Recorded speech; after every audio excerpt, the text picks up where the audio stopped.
The Great Hall of the Galactic Council was the largest room ever built by any species in the known galaxy. Its walls stretched so high that clouds sometimes formed near the ceiling. Light came from floating crystals that had burned for 10,000 years without rest. Every powerful species in the galaxy had a seat here, every species except one. Admiral stood at the center of the hall, feeling very small. She was 63 years old, with silver hair cut short and a simple uniform without medals or decorations. Humans had stopped caring about council honors many years ago. There was no point in wanting something that would never be given. Behind her stood Captain, a tall man with a scar across his chin from a pirate raid that the council had refused to investigate. His hands were steady, but his eyes were angry. Next to him was Doctor, the chief diplomat, holding a small recording device. She had been recording everything for 20 years. Every insult, every rejection, every small cruelty. 12 species sat in the high seats above them. The Seraphine were beings made of living crystal, and they considered themselves the oldest in race. There were massive creatures with 4 arms and skin like stone, and they controlled the largest empire. They were thin and graceful, with 3 eyes that could see lies in a person's heartbeat. All of them looked down at the 3 humans like adults watching children play a silly game. High Arbiter of the Seraphine leaned forward. Light passed through his crystal body and made rainbow patterns on the floor. "You requested this audience, humans. Speak quickly. We have important matters to discuss." Took a slow breath. She had practiced this speech many times, but now the words felt heavy in her mouth. "We request formal dissolution of our observer status. Humanity will withdraw from council space. We will leave and not return." For a moment the great hall was silent. Then the representative began to laugh. It was a deep, rumbling sound that echoed off the ancient walls. Soon, others joined him. They made a clicking noise that meant amusement. Even the serious showed their teeth in a smile. Arbiter raised a crystal hand and the laughter slowly died. "You wish to leave, into the unknown regions, into the silence." He made a sound like wind chimes in a storm. It was the Seraphine way of expressing disbelief.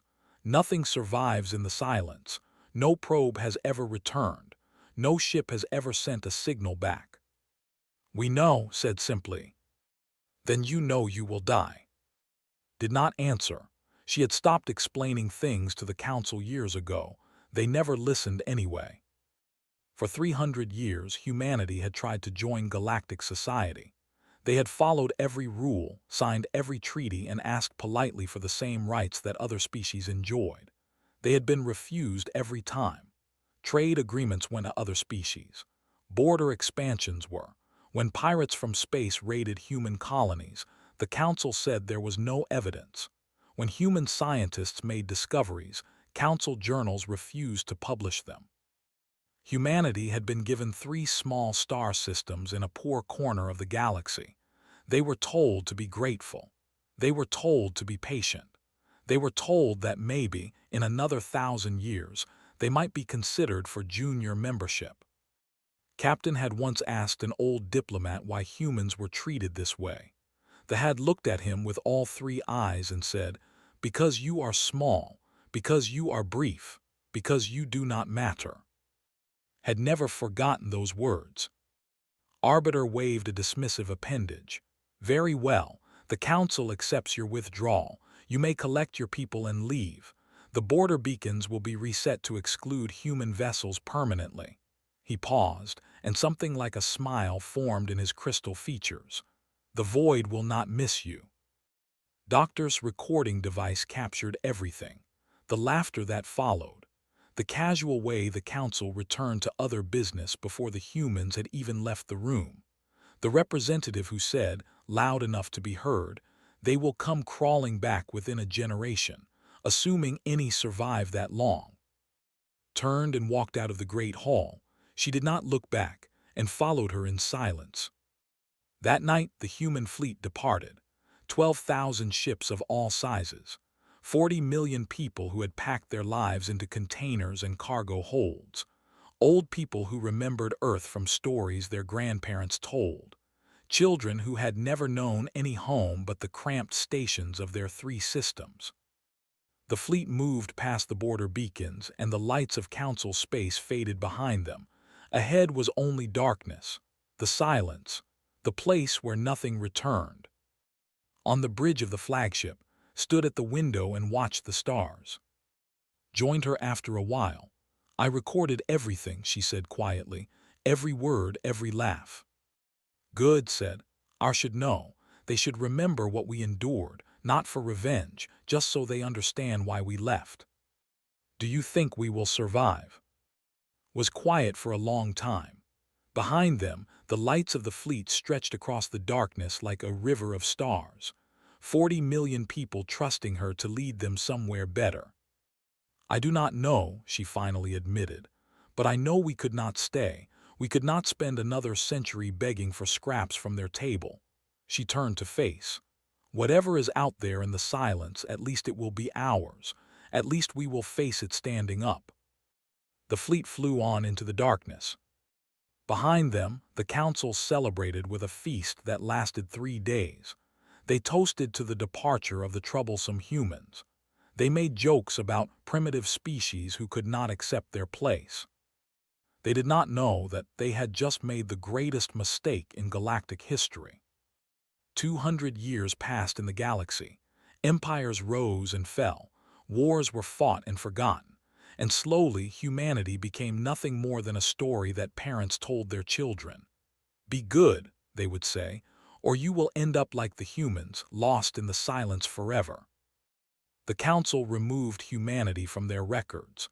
The 3 systems that humans had once occupied were given to thee as a reward for their loyalty. The border beacons were to shoot down any ship that tried to enter from the silence. Not that anyone expected ships to come. Nothing survived out there. Everyone knew that. But everyone was wrong. Deep in the regions that the Council had feared to explore, Admiral stood on the bridge of a ship called the Eternal Soul. He was a tall man with gray at his temples and calm eyes that had seen many terrible things. His great-grandfather had been captain, the man with the scar who had stood beside Admiral on the day of departure. The Eternal Soul was not like the small ships that had fled Council space 2 centuries ago. It was 5 kilometers long, with engines that bent space itself and weapons that could crack a moon in half. Around it floated a fleet of 10,000 similar vessels, each one a miracle of engineering that would have made Council scientists weep with envy. Humanity had not died in the silence. They had grown. The first 50 years had been hard. They had lost many ships to strange dangers in the unknown regions. They had found worlds that were poison and stars that were dying. But they had also found good worlds, green worlds with clean water and rich soil. They had built colonies on 17 planets and stations around 100 moons. Then the harvesters came. Lieutenant looked up from her console, her young face tight with worry. She was one of the best tactical officers in the fleet, but today her hands were shaking slightly. Admiral, I am receiving confirmed reports. The machines have breached Council space at 17 different points. They are moving faster than we predicted. Nodded slowly. He had been expecting this news, but it still hurt to hear it. The harvesters were machines from another galaxy. No one knew who had built them or why. They moved from world to world, taking everything: metal, water, organic matter, people. They turned entire civilizations into raw materials for more machines. Humanity had met them 50 years ago. The harvesters had destroyed 2 colony worlds before humans learned how to fight back. It had taken decades of war, but humanity had finally developed weapons that could kill the machines. Now they hunted harvesters instead of running from them. But the Council had no such weapons. The Council had spent 10,000 years fighting small wars against each other. They had never faced anything like this. Chief Engineer walked onto the bridge, wiping oil from his hands. He was an older man who preferred machines to people. The fleet is ready, Admiral. All ships report full power and loaded weapons. He paused. I should mention that half the captains are asking why we should help the people who abandoned us. Understood their feelings. His grandmother had told him stories about the old days, about the laughter in the council chamber, about the jokes and the seraphine dismissals, about Arbiter saying the void would not miss them. He turned to face the main. It showed a map of the galaxy, with council space marked in blue. Red dots were spreading across it like a disease. Each red dot was a harvester swarm. Each red dot meant millions of people dying. "Show me the Seraphine," he said quietly. The screen changed. What had once been a beautiful planet of crystal towers and singing forests was now a dead rock. The harvesters had taken everything. 9 billion Seraphine had lived there. Now there were none. His voice was barely a whisper.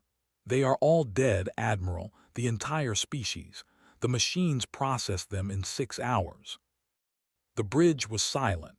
Even the officers who hated the council had no words. 9 billion lives. An entire civilization that had existed for 50,000 years, gone in less than a day. Shook his head. "This is not our fight. They told us the void would not miss us. Let them see how the void treats them now." Did not respond immediately. He looked at the map for a long time.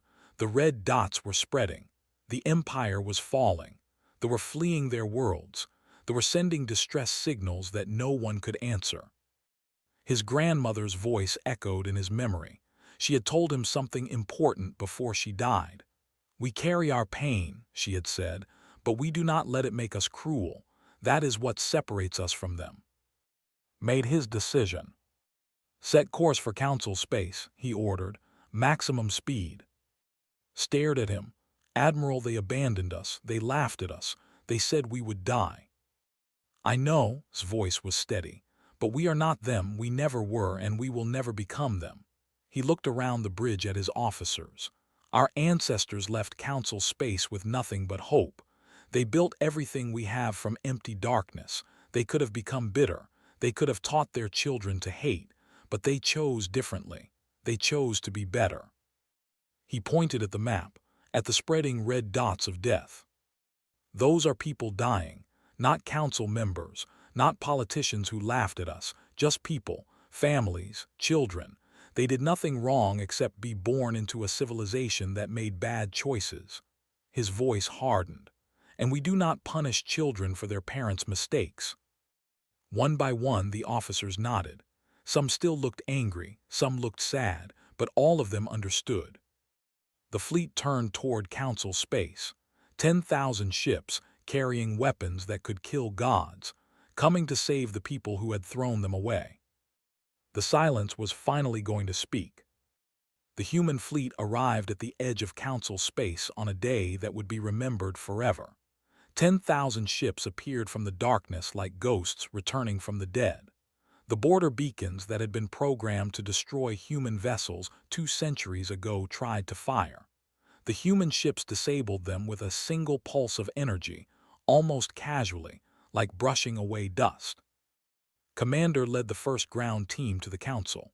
She was a small woman with quick eyes and steady hands, wearing armor that council scientists could not have built in 1,000 years. Her soldiers moved through the ruins of what had once been the greatest city in the galaxy. Crystal towers lay broken on the ground. The singing forests were silent ash. Bodies were everywhere. The survivors had gathered in the ruins of the old council chamber. Thousands of them, huddled together like frightened animals. When they saw the human soldiers, many of them screamed. They thought the harvesters had sent new machines to finish them off. Removed her helmet so they could see her human face. "Do not be afraid," she said in the old council language. "We are here to help." An old female crawled forward. Her 3 eyes were dim with pain and shock. "Humans," she whispered, "but you are all dead. The silence killed you." "The silence was just space you were too afraid to explore," replied. She kept her voice gentle. "These people had lost everything. We built homes there. We grew strong there, and we learned to fight the machines that are destroying you now." From the shadows, a crystal being emerged. It was Arbiter, the current leader of what remained of the Seraphine. Her body was cracked in many places and her light was fading.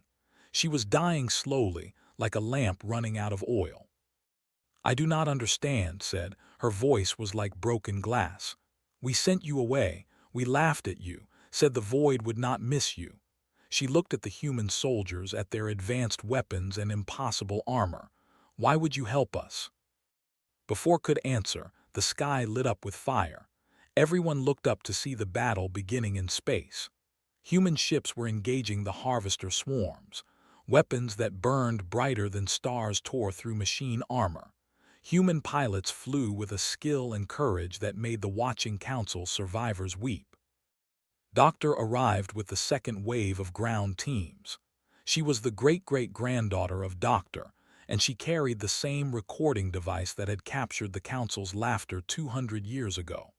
She had watched those recordings many times as a child. She knew every cruel word, every dismissive gesture. She knelt beside Arbiter. "We help you because someone has to be better," she said softly. "Hate is easy. Revenge is easy.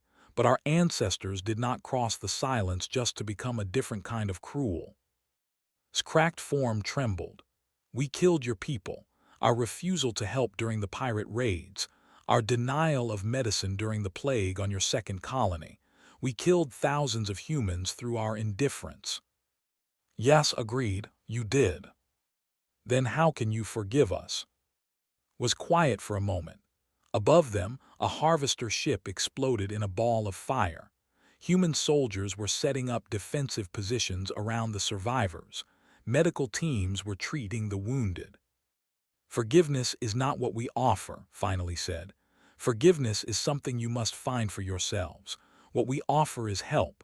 What we offer is a chance." She looked at the old recordings on her device. "My ancestor recorded your cruelty so that we would remember, but she also taught her children that memory should make us wiser, not harder." The battle in space lasted for 3 days. Human ships moved in ways that seemed to break the laws of physics. Their weapons cut through harvester armor that had been thought indestructible. When machine swarms tried to overwhelm them with numbers, human pilots simply flew faster and shot. On the ground, human soldiers fought beside council survivors. They taught them how to use human weapons. They shared their food and water. They carried wounded aliens on their backs when there were not enough vehicles. A young soldier named found himself fighting next to a human woman named Sergeant.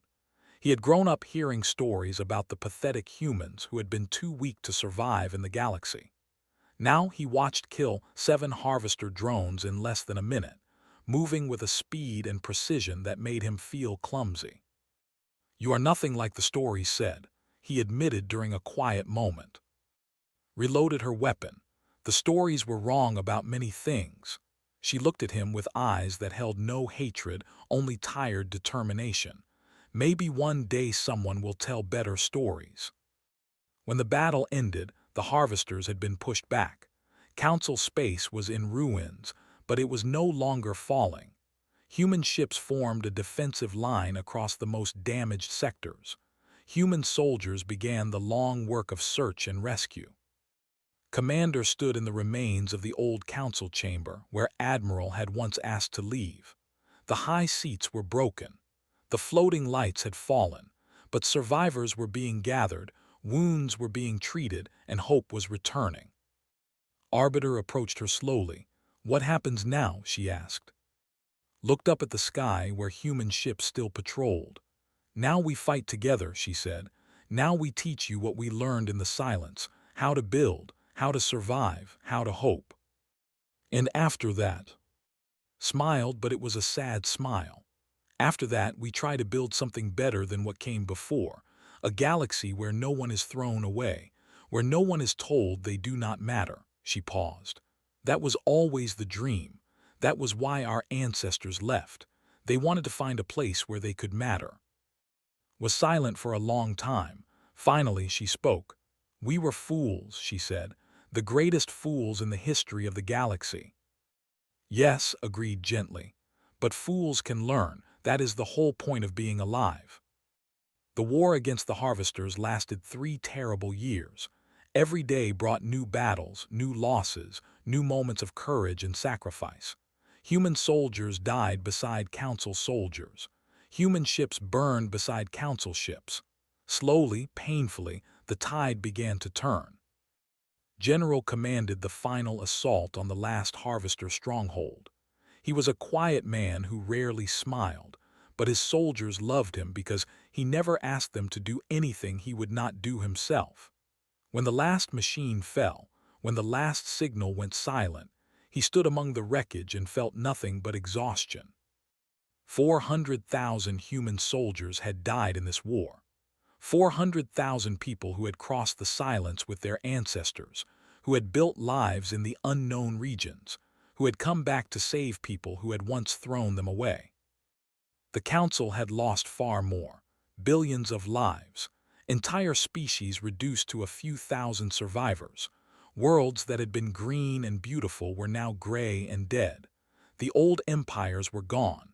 The proud civilizations had been humbled. Ambassador arranged the first meeting between human leadership and the remaining council representatives. It was held in a temporary building on a moon that had once been a military base. No one wanted to meet in the old council chamber. Too many ghosts there. General stood before the assembled representatives. Behind him, holographic displays showed the current state of the galaxy. Reconstruction had begun, but it would take generations to rebuild what had been lost. "We will help you rebuild," announced. His voice was steady but tired. "We will share our technology, our medical advances, our agricultural methods. We will do this freely." The council representatives looked at each other. They were waiting for demands, for conditions, for the revenge that seemed so obvious and so deserved. "In exchange," continued, "we want nothing." The young representative stood up slowly. He had lost his entire family in the war. His was a graveyard. "I do not understand," he said. "You could demand anything. We would have to give it. You could take our remaining worlds. You could make us servants. You could do to us what we did to you, and we could not stop you." Ambassador stepped forward. She was a small woman with gray hair and kind eyes that had seen too much suffering. 200 years ago," she said, "your predecessors laughed at us. They told us we did not matter. They told us the void would not miss us." She paused. The room was completely silent. They were very certain about who was important and who was not. They had lists, rankings, categories, species that mattered and species that did not. Shook her head slowly. "We did not come back to prove them wrong. We did not come back for revenge. We came back because when we were alone in the silence facing extinction, we made a choice about who we wanted to be." She pulled out the old recording device that had belonged to Doctor. It still worked after all these years. Human technology was built to last. "We chose to be the people who help, even when it hurts, even when it seems stupid, even when the people we help do not deserve it." She activated the device. The old recordings played. The laughter of the ancient council, the casual cruelty, the certainty that humanity was nothing. "We recorded everything," said. "Every dismissal, every insult, every petition, not for revenge, for remembrance. So we would never forget what it felt like to be small and helpless and ignored. So we would never do it to others." Arbiter listened with her dying crystal form flickering. "We deserve your hatred," she whispered. "We deserve your punishment." "Maybe," agreed, "but we are not in the business of giving people what they deserve. We are in the business of building something better." She turned off the recording. "This is what indifference creates. Empires fall, species die, children lose their parents, all because someone decided that certain people did not matter." She looked around the room at the broken representatives of the broken council. "We will not inherit that thinking. We will not become new masters looking down at servants. We will not rank species and decide who is worthy." Her voice was firm but not angry. "We will help everyone equally. We will teach everyone who wants to learn. We will share everything we have. And we will do this because it is right, not because we expect payment." sat down slowly. His forearms hung limp at his sides. I have spent my entire life believing that power meant taking from the weak, that the strong rise by pushing others down. He looked at the human ambassador with wonder and confusion. You are the strongest power in the galaxy now. You could rule everything. Why do you refuse? Smiled sadly. Because ruling is boring, building is interesting, helping is meaningful. And besides, she added, we tried being ruled by others. We remember how it felt. We would not wish that feeling on anyone. General spoke again. We will station defense fleets at your borders until your own militaries recover. We will train your engineers and doctors. We will send food to your hungry worlds and medicine to your sick people. He paused. In return, we ask only that you learn from what happened, that you remember this moment, that you never again look at a small species and decide they do not matter. The meeting ended an hour later. Agreements were signed. Plans were made. Ships were assigned to rescue and reconstruction duties. But the real change happened in the quiet moments afterward. Council representatives approached human officers and asked questions they had never asked before. What was it like in the silence? How did you survive? What kept you going? And the humans told them stories. Stories of hardship and hope. Stories of colonies that failed and colonies that succeeded. Stories of families who stayed together through the darkness and built new lives from nothing. The council representatives listened. Many of them cried. For the first time in galactic history, they were learning to see humans as people. It was a small beginning, but all great changes start with small beginnings. 50 years passed after the end of the Harvester War. In that time, the galaxy transformed in ways that no one could have predicted.